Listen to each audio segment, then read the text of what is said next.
സുഹൃത്തുക്കളെ, പെരുന്നാൾ നമസ്കാരം അത് ആണിനും പെണ്ണിനും സുന്നത്താണ്. പുരുഷന്മാരാണെങ്കിൽ പള്ളികളിൽ വെച്ചാണ് നിസ്കരിക്കേണ്ടത്. സാധ്യമല്ലെങ്കിൽ ഒറ്റക്ക് നിസ്കരിക്കാം. സ്ത്രീകളാണെങ്കിൽ പള്ളിയിലല്ല, വീട്ടിലാണ് നിസ്കരിക്കേണ്ടത്. ഏതായാലും പെരുന്നാൾ നിസ്കാരം ഒഴിവാക്കുക എന്നത് കറാഹത്താണെന്ന് ഫുഖഹാ രേഖപ്പെടുത്തുന്നു. പെരുന്നാൾ നിസ്കാരത്തിന്റെ സമയം ആരംഭിക്കുന്നത് പെരുന്നാൾ ദിവസം സൂര്യൻ ഉദിക്കുന്നതോടുകൂടെ തുടങ്ങുന്നുണ്ട് എങ്കിലും സൂര്യൻ ഉദിച്ചതിന്റെ 20 മിനിറ്റിന് ശേഷം നിർവഹിക്കലാണ് ഏറ്റവും ഉത്തമമായ രൂപം. എന്നാൽ ഉച്ചയോടുകൂടെ അതിന്റെ സമയം അവസാനിക്കുകയും ചെയ്യും. ഉച്ചയ്ക്ക് ശേഷം നിസ്കരിക്കുകയാണെങ്കിൽ ഖളാ വീട്ടിൽ നിസ്കരിക്കണം. പെരുന്നാൾ നമസ്കാരത്തിന് ബാങ്കും ഇഖാമത്തും ഇല്ല. നിസ്കാരം തുടങ്ങുന്ന സമയത്ത് അസ്വലാത്തു ജാമിഅ എന്ന് വിളിച്ചു പറയലാണ് സുന്നത്ത്. പെരുന്നാൾ നിസ്കാരത്തിന് മുമ്പോ ശേഷമോ ഇമാമ് നിസ്കരിക്കാൻ പാടില്ല. അത് കറാഹത്താണ്. എന്നാൽ മറ്റുള്ള ആളുകളാണെങ്കിൽ കറാഹത്തില്ല എന്ന് ഫുഖഹാഇന്റെ പക്ഷം. പെരുന്നാൾ നിസ്കാരം 2 റക്അത്താണ്. അതിന്റെ രൂപം സാദാ സുന്നത്ത് നിസ്കാരം പോലെ തന്നെയാണ്, ചെറിയ മാറ്റങ്ങൾ. ഏതായാലും നിസ്കാരത്തിലേക്ക് കടക്കുന്നതിന് മുമ്പ് എല്ലാ നിസ്കാരങ്ങൾക്കുള്ളതുപോലെ തന്നെ നിയ്യത്ത് നിർബന്ധമാണ്. നിയ്യത്ത് വെക്കേണ്ടത് ചെറിയ പെരുന്നാൾ നിസ്കാരം അല്ലെങ്കിൽ വലിയ പെരുന്നാൾ നിസ്കാരം 2 റക്അത്ത് അല്ലാഹു തആലാക്ക് വേണ്ടി ഖിബിലക്ക് മുന്നിട്ട് ഇമാമിനോട് കൂടെയാണെങ്കിൽ ഇമാമിനോട് കൂടെ ഞാൻ നിസ്കരിക്കുന്നു എന്ന് നിയ്യത്ത് ചെയ്യുക. പിന്നെ 1-ാമത്തെ റക്അത്തിൽ വജ്ഹത്തു ഓതിയതിന് ശേഷം 7 തക്ബീർ ചൊല്ലലും, അതുപോലെ തന്നെ 2-ാമത്തെ റക്അത്തിൽ സുജൂദിൽ നിന്ന് നൃത്തത്തിലേക്ക് വരുന്ന സമയത്തുള്ള തക്ബീർ കഴിഞ്ഞാൽ 5 തക്ബീർ ചൊല്ലലും സുന്നത്തുണ്ട്. ഇത് മാത്രമാണ് വ്യത്യാസമുള്ളത്. ഏതായാലും ഫാത്തിഹ ഓതുന്നതിന് മുമ്പാണ് 2 തക്ബീറുകളിലും 2 റക്അത്തുകളിലും തക്ബീർ ചൊല്ലേണ്ടത്. ഓരോ തക്ബീർ ചെല്ലുന്ന സമയത്തും 2 കൈകളും ചുമലുകൾക്ക് നേരെ പൊക്കുകയും തക്ബീറുകൾക്കിടയിൽ കൈകെട്ടുകയും ചെയ്യണം.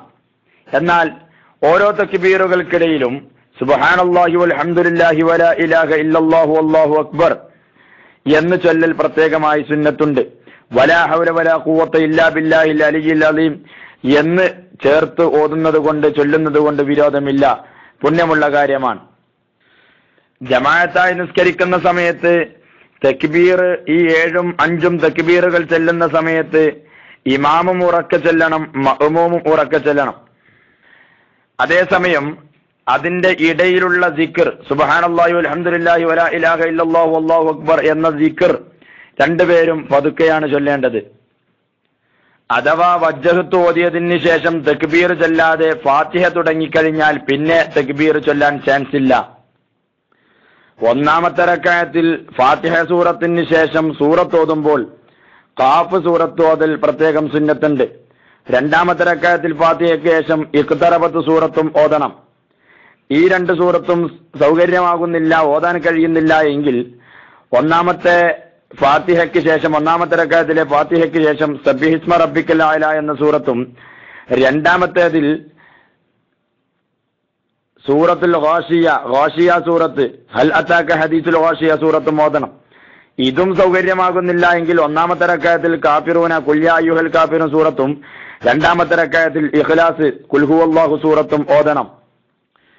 പെരുന്നാൾ നമസ്കാരം കഴിഞ്ഞാൽ ഉടനെ 2 ഖുതുബ സുന്നത്തുണ്ട്. ജുമുഅക്കാണെങ്കിൽ ആദ്യം ഖുതുബയും പിന്നെ നിസ്കാരവുമാണ്. ഇതിന് നേരെ വിരുദ്ധമാണ് പെരുന്നാൾ നിസ്കാരത്തിന് ശേഷമാണ് ഖുതുബ നടക്കുന്നത്. ജുമുഅയുടെ ഖുതുബ പോലെ തന്നെയാണ് ഇതിന്റെയും ഖുതുബയുള്ളത്.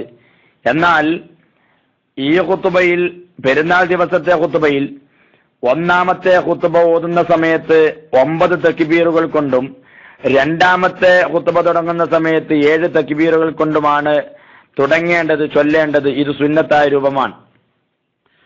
സാധാരണ ജുമുഅയുടെ സമയത്ത് ഖുതുബ ഓതുമ്പോ അതിൽ ബാങ്ക് കൊടുക്കുന്ന സമയത്ത് ഇരിക്കുന്നത് പോലെ ആ ബാങ്കിന്റെ സമയം എത്രയാണോ ആ സമയം പെരുന്നാൾ നിസ്കാരത്തിന്റെ പെരുന്നാൾ ഖുത്ബയ്ക്ക് വേണ്ടി ഇരിക്കൽ സുന്നത്തുണ്ട് എന്ന് ഫുഖഹ രേഖപ്പെടുത്തുന്നത് കാണാം. സ്ത്രീകളെ സംബന്ധിച്ചിടത്തോളം വീടുകളിൽ നടക്കുന്ന നിസ്കാരങ്ങൾ അതിന് ഖുത്ബയില്ല. ഇനി വേണമെങ്കിൽ സ്ത്രീകൾക്ക് ജമാഅത്തായി നിസ്കരിക്കുന്ന സമയത്ത് ഏതെങ്കിലും ഒരു സ്ത്രീ അല്പം ഉപദേശം നൽകുന്നത് കൊണ്ട് വിരോധമില്ല എന്നും അത് നല്ലതാണ് എന്നും ഇബ്നു ഹജർ തങ്ങൾ പോലെയുള്ള മഹാന്മാർ രേഖപ്പെടുത്തുന്നത് കാണാം. എല്ലാ ഇബാദത്തുകളും നിയമങ്ങൾ മനസ്സിലാക്കി പ്രവർത്തിക്കാൻ അല്ലാഹു തആല നമുക്ക് തൗഫീക്ക് നൽകുമാറാവട്ടെ. അസ്സലാമു അലൈക്കും വറഹ്മത്തുള്ളാഹി വബറകാതുഹു.